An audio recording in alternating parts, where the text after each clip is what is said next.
It's now been 2 full weeks since the world of heavy music was shaken by the announcement of Black Sabbath and Ozzy Osbourne's final ever show titled Back to the Beginning. This is going to be a one-off event held at Villa Park in Birmingham, celebrating basically the careers of Black Sabbath and Ozzy Osbourne, featuring all 4 original members, Ozzy Osbourne, Geezer Butler, Tony Iommi and Bill Ward on drums for the first time in 20 years, as well as being supported by the likes of Metallica, Slayer, Pantera, Anthrax, Gojira, Mastodon, and as we found out today, Guns N' Roses and Tool have been added to that lineup as well, and loads more. There are honestly too many to name, and also Jason Momoa hosting apparently, so it's going to be an incredible event. But something that we need to talk about really is what the expectations for this event are and what this might look like. Now, if anyone was fortunate enough to get tickets, congratulations. We also managed to get tickets. We are going to be sat in the Holt End stand, which is the stand that will be at the back of the pitch, so facing directly towards the stage. I won't tell you the exact price that we paid. So when you break it down, when we did a video on it on the actual announcement last week, in that video we spoke about what each band's going to do. Basically, we kind of said that it's going to be like a heavy metal live aid. It's all for charity. It's all for Parkinson's and Birmingham Children's Hospital. There's loads of different artists coming together, loads of different special guests and stuff like that going to be on throughout the day. And so we kind of compared it to Live Aid. In hindsight, it's probably also very similar to more of like the Freddie Mercury tribute concert as well, and we'll come to that in a minute, really in detail. But it's important that we talk about what the event is going to look like and what our expectations of the event is. If you're going into this expecting a full 2-hour Metallica set, that's not going to happen. There are now, I think it's 14 bands confirmed, and a lot of other guests is going to be part of supergroups and lots of other surprises going on throughout the day. It starts at midday, and apparently the curfew is 10:30 p.m. So that's 10.5 hours there to fit 14 bands, and the changeovers and the supergroups and cameos and collabs and any other surprises that might be going on. So if you're expecting any full sets from bands, that's probably not going to happen. What might happen is like the smaller bands throughout the day will get like maybe half an hour, and then as it goes a bit further on, like Metallica, Guns N' Roses, they might get like 45 minutes or something. Now, the thing we need to come on to, and really the main topic of this video, is the expectations with Ozzy himself. When the announcement was made, Sharon and Tony were pushing it was mostly Sharon really that was pushing the idea that Ozzy's fine, everything's fine, he can't really walk, but he can sing, he can perform. Since then, Ozzy has confirmed that he's not going to be playing a full set with Sabbath himself, and he's not going to be playing a full set of his own stuff either. And a lot of people are taking this as a kind of, well, why didn't you say this before we bought the tickets? Or why didn't you say this before the event, before the tickets went on sale? Did anybody expect Ozzy Osbourne to do a full Black Sabbath set? Because I certainly didn't. We bought the tickets fully aware of the understanding that, that it's probably not going to be a full Black Sabbath set. It's probably not going to be a full Ozzy Osbourne set. When you see all those other names of singers on that lineup, when you see Fred Durst from Limp Bizkit, Jonathan Davis from Korn, the other multitude of names escapes me, but there are so many other artists on that thing at the bottom of the poster. Most of them are vocalists, and so to me, what that really meant was Black Sabbath are going to be playing with Ozzy Osbourne doing like Paranoid maybe, but then most of the set is going to be like Black Sabbath with Jonathan Davis, let's say, or Black Sabbath with Fred Durst, which is going to be weird, but that's what it feels like it should be really. Like looking at the induction into the Hall of Fame, Ozzy can't stand, Ozzy can't walk. He's a 76-year-old man with Parkinson's disease, which is a muscular degenerative disease. He doesn't owe anyone anything. He could have just called it a day. I think his last performance was like 2018. Obviously that was before his diagnosis and then lockdown, and then his health's not been great. But he wanted to have one final time on stage with his friends in the bands that he's been part of, but his friends just throughout the music industry, throughout the music scene, and celebrate basically the genre of heavy metal. He is the grandfather of heavy metal. Well, I mean, all of Black Sabbath are really, but Ozzy in particular is such an icon of this scene, an icon of this world. You've only got to look at the footage of him at the induction into the Rock and Roll Hall of Fame when Jack Black was introducing him, and he's sat on a throne that's designed to look like a big, it's got bat wings and stuff on it. It looks pretty cool, actually. He's just sat there, he gives his speech, and then James Maynard Keenan, Wolfgang Van Halen, all these other musicians come out and play Crazy Train and do a few other songs, and that's what I imagine this event is going to be like. To be honest, if Ozzy just appears on stage on his throne, on his throne with wings on it and stuff, that would be pretty fucking awesome. It feels very much like a tribute concert, with the rare benefit that the person that's being tributed to is still alive and still able to attend that event. I think Ozzy wants this event to be his goodbye to all of his friends, all of his fans, to the world of music, the music that gave him everything that he's got, and give one last thing back, which is just this entire day of legends of the scene coming together for the first time ever.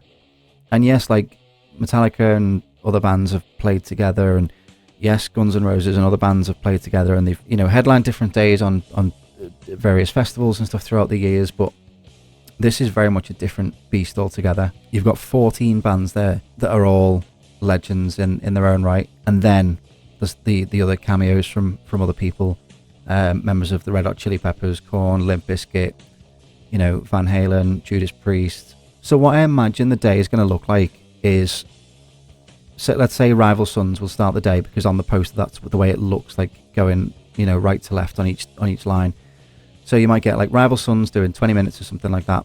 And the reason why I originally called it a heavy metal Live Aid, if you go back and look at the schedule for Live Aid, the original in 1985, there was two concerts. There was one in London, and then there was one in Philadelphia. Now, so obviously that's going to be a little bit different, because the one in London started early, finished early, and then by that time the one in Philadelphia took over, and it was almost like this marathon event across the two things. This starts at midday and finishes at 10:30. You're going to have 20 minutes of Rival Sons. Queen only played 20 minutes at Live Aid, and then they were I think they handed over to David Bowie or somebody else, and there was no ego about it. There was no, why are Queen only doing 20 minutes? It's everybody knew that it was a charity event. It was there.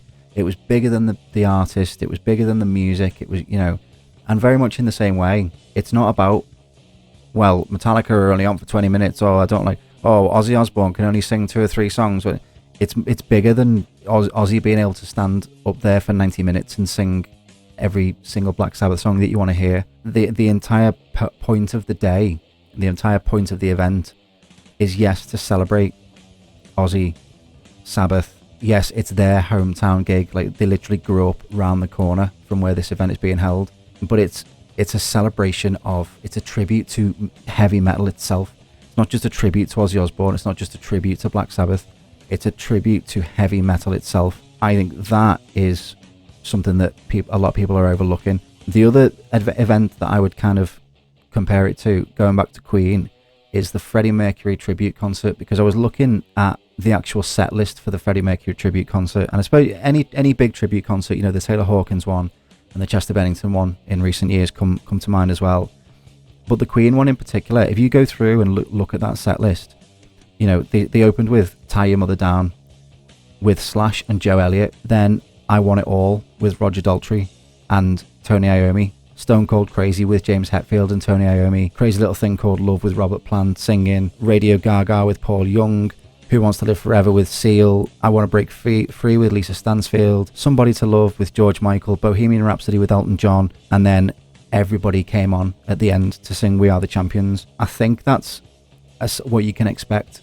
So yes, Black Sabbath might be on for an hour and a half or an hour, let's say. Ozzy might sing 2 or 3 of those songs, because unlike the Freddie tribute concert, he's still there. He's able to at least appear on stage. He didn't say he's not performing. I think a lot of people are taking it out of context. Let's have a look at what he actually said. I'm not planning on doing a set with Black Sabbath, but I am doing little bits and pieces with them. I am doing what I can where I feel comfortable. He could just turn up and do 3 songs or something like that, but he could be sat on his throne thing at the side of the stage or the back of the stage, nobody knows, while, you know, as with the Freddie Mercury thing, Fred Durst could come on and do War Pigs, which again is a weird thing to visualize in my head, and then Jonathan Davis could come on and do Hand of Doom, and, you know, just have this, like, all these cameos from all these different people, and that's what I feel like it's going to be. And especially like all the other artists that are on throughout the day, you are going to have James Hetfield and Axl Rose and all these other people in all these other bands. It's not going to be a tribute band, you know what I mean? It's not going to be just the other 3 members of Black Sabbath stood there playing instrumentals. The songs are still going to be performed by all these other legends of the scene, of the community. But you know what kind of really annoys me is a lot of the complaints I've been seeing online, a lot of the people that are complaining about this haven't even got tickets for the event. And they're saying, well, they've mugged people off. As somebody who spent a considerable amount of money on a ticket for this event, I don't feel mugged off. The person that I'm going with doesn't feel mugged off. And everybody else in those comment sections who also has a ticket doesn't feel mugged off. Anybody who was desperate enough to get a ticket, you know, to sit there refreshing and to be in the queues when they went on sale and to be there for all the pre-sales, anybody who's had that dedication to get a ticket for this event understands what this event is about, understands that nobody expected Ozzy to be nobody expects to watch him at his best performance. Nobody expects to watch him miraculously rise out of his chair and all of a sudden he hasn't got Parkinson's anymore and he's back to the 1970s again. Nobody expected that at all. What we do expect is a great night, a great full day of just legend after legend after legend after legend there to celebrate something, nearly 60 years of heavy metal. What more do you want? The people are complaining who haven't got a ticket. I could understand if you'd bought a ticket and then Ozzy makes the comments about, well, you know, I'm not actually going to be playing the entire thing. I could kind of understand people with a ticket going, I paid quite a lot of money and I wasn't told that information ahead of time. But then you also look at, I paid a considerable amount of money and I'm also going to get to see Metallica, Guns N' Roses, Tool, Slayer, Pantera, Anthrax, Gojira, Mastodon. That's a full that would be an incredible download lineup, and it's happening on the one day. It just frustrated me before when I was reading through some of the comment sections. But what I think the most important part of the entire day is going to be is just having a chance to appreciate and celebrate just the culture. I don't want to get anybody's hopes up, but my hopes have already been peaked. One of Ozzy's biggest musical influences of all time was Paul McCartney. Now, Paul McCartney's still alive. Maybe there's some other, you know, not going to be announced on the poster, not going to be announced ahead of time. It could just be Black Sabbath are on stage and Paul McCartney walks out. You just don't know with something like this. You know, this is literally a generational event. This is literally a once in a lifetime kind of deal. We need to look at our expectations of what the event is. Yes, it's a considerable amount of money. I know firsthand. I know very, very well how much money it is, but it's all for charity. You know, some people are saying, well, Sharon would wheel Ozzy's corpse out if it made money. It's not for profit. It's not a for-profit event. Yes, some of the bands might need money to pay for their flights over or something like that, or their accommodation. Yes, there might be some fees involved for like a performance fee or something, but this event is going to be making millions. We got some of the cheaper tickets. Some of the tickets were, as base value, were in the thousands. This event, and then that's before any like donations. If there's going to be a live stream, maybe they might say like pay £10 or $10 or whatever it is to watch the stream on YouTube or on whatever. There are other ways of making money for the charity and stuff. Yes, it's an event designed to make money because it's for charity. It's for a children's charity and it's for a Parkinson's charity, both of which are very important to Ozzy himself.